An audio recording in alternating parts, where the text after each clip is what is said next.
Thanks, John, and on behalf of all my colleagues at GE, I'm extremely pleased to represent them at this important conference, and I think it's very fitting that I share the stage with His Excellency, the Mayor Robinson, after the great relationship and support that Vancouver gave my colleagues at NBC during the Olympics, and obviously with Masdar, which is a subsidiary of Mubadala of the Abu Dhabi government. And if you didn't know, GE was one of the first, and I hope still one of the most favorite wives of Abu Dhabi. So, you know, I'm going to be watching extremely closely all of you who start to snuggle up to Frank.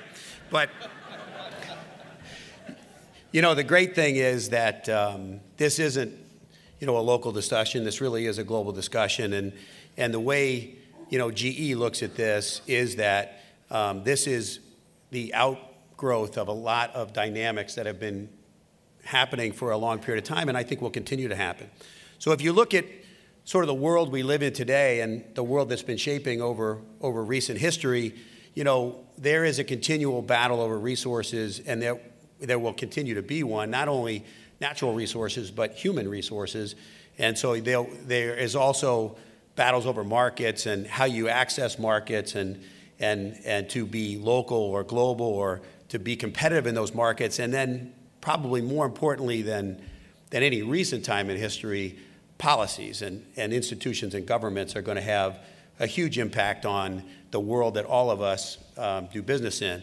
And so if you think about all of those things coming together in a world that has gone through obviously some tremendous challenges. If you just look at the global growth, the GDP, the world economic output over the last few years before this recession, we had a fairly healthy global growth that was really, from a visionary perspective, going to support all of the investments that people wanted to make. And then obviously this global downturn has changed that dramatically. And as we come out of that global downturn, what you see is the emerging markets, driven mostly by China and India, continuing to grow at somewhat slower pace, but not tremendously slower, and yet then the rest of the developed world being almost flat. And so if you think of those dynamics and then you think of the challenges associated with that, it just makes this that much tougher. And we really are, looking forward, going to be in this two-speed world for the foreseeable future, where the emerging economies are growing at multiple times the developed economies, and then the policies and challenges that puts on everyone. And so everyone, companies, countries, cities, all have to walk that fine line between prosperity and sustainability, right? Balancing that desire to create this more sustainable future, but the necessity of being competitive in an ever-globalizing competitive world. And that is the challenge. So if you think about it from a GE perspective, as John mentioned, we started down this path 5 years ago with eco-imagination. Our chairman, Jeff Immelt, came out very aggressively and fairly early in this battle to say that business needed to be involved, but business needed to be a business. And so we were going to make commitments and start to blend that balance of environmental performance and operational performance to say that we could produce products that could not only make money for our shareholders, but provide environmental value to our customers. And over the last 5 years, we've made our commitment. We've sold $75 billion of eco-certified products over the 5 years. We've invested $5 billion solely to develop technologies within this environmentally focused space. And we've saved, as a company, $100 million a year in taking those technologies and improving the efficiencies of the General Electric company.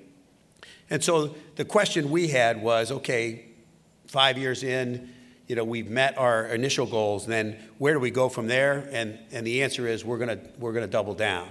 We're gonna increase our commitments for the next 5 years. We're gonna drive another $10 billion into R&D to continue to build out this portfolio.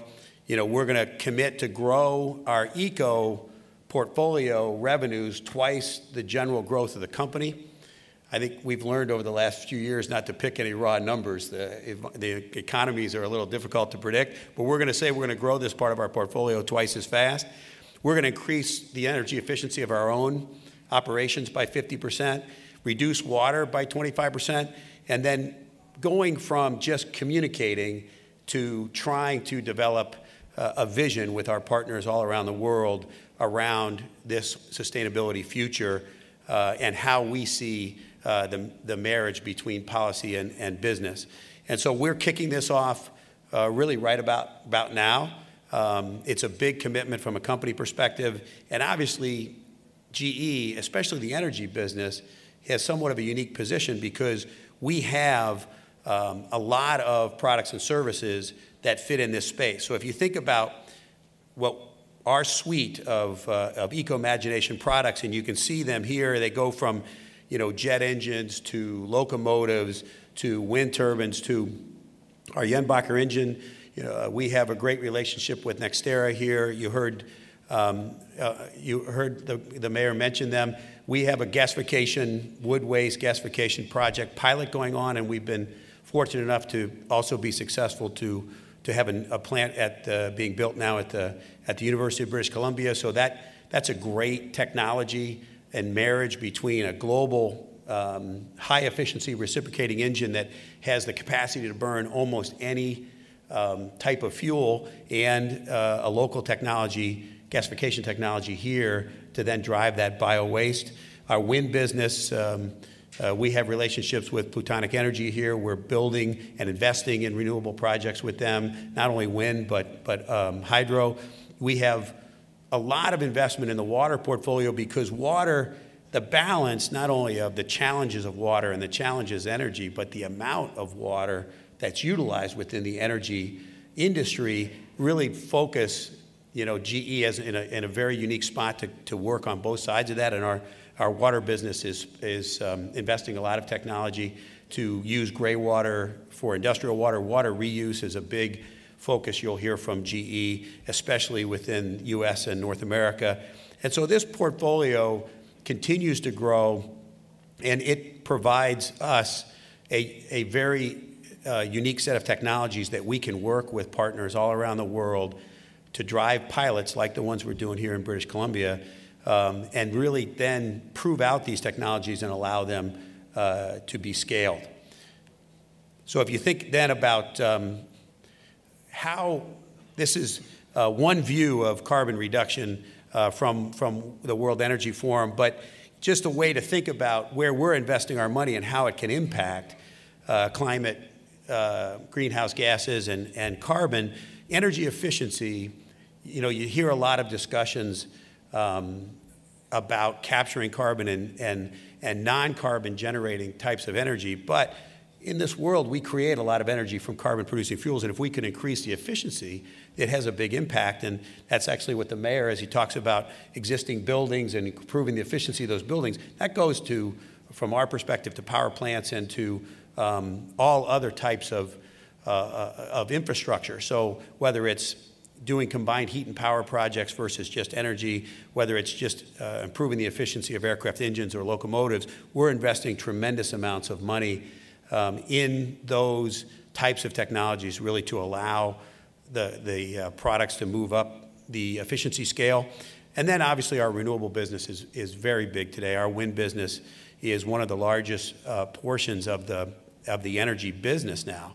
And wind much bigger than solar, but solar is growing, and we're using those technologies to combine with other parts of the portfolio to drive efficiencies. And then carbon capture, our integrated gasification combined cycle technology, we're building the first truly full-scale utility-size plant in Indiana now with our partners at Duke Energy.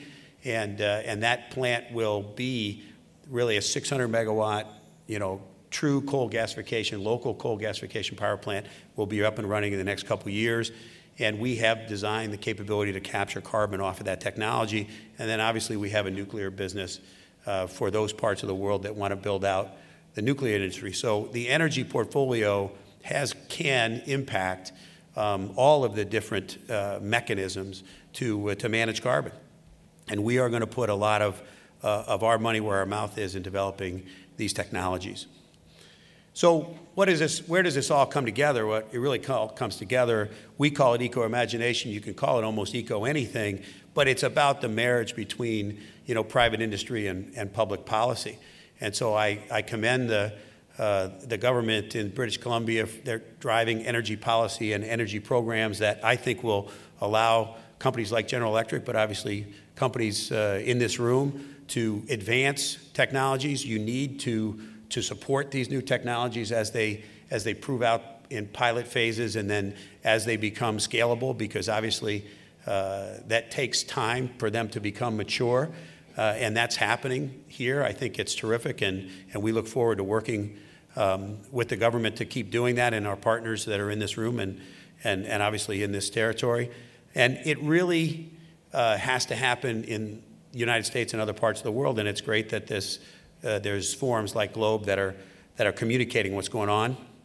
So if you think about where we want to go from here, this is really a collaboration. It's not just GE, it's not just the institutions, it's really everybody from governments to customers to employees to consumers. We are trying to impact, you know, the progress and these critical issues across the board. And again, we feel like GE is uniquely positioned to do that because of the breadth of our portfolio, the breadth of our global reach, the activism of our employees, and our ability to work with institutions and governments around the world. But the bottom line is this is a huge global collaborative effort. It really takes the participation of everyone. And so just in summary, I think success and is really focused on becoming and developing unique and new and diverse technology solutions to the challenges that we have today, and really creating pragmatic and sustainable policies with which businesses like everyone in this room can invest and create those technologies. I think each of us as business leaders, as leaders in our community, have to step up and do, you know, what's necessary to support the progress to a more sustainable future. You know, at GE, we're committed to do our part, and we're going to continue to invest and develop new and unique technologies to allow businesses and customers and partners and governments to make progress on their own plans. And I really appreciate Globe's invitation and, John, the opportunity to represent GE today.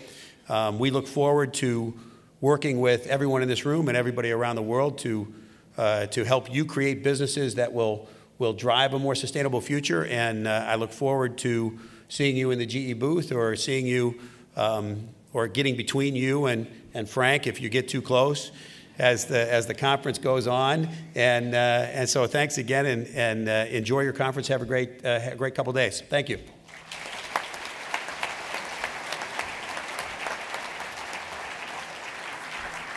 Well, thank you, Jim. It's a real great example of how a company really is taking advantage of the new carbon, or the new economy. And we heard from the mayor talk about the vision for Vancouver and the business opportunities inherent in that. We heard from Frank the opportunities for marriage. We heard from Jim about the products and the company that is really taking advantage of that green economy that is out there. And Frank, really your point that renewable energy is here to stay, I think, is a really important one. Bottom line of all this is that the green economy is here to stay. The opportunities are great. The opportunities are here, and that's what really Globe's all about. So thank you very much, the speakers this morning. I'd like to now invite you all to have coffee and come and visit the trade show for the next half hour before the next sessions take place. And I thank you for this morning's. Thank you.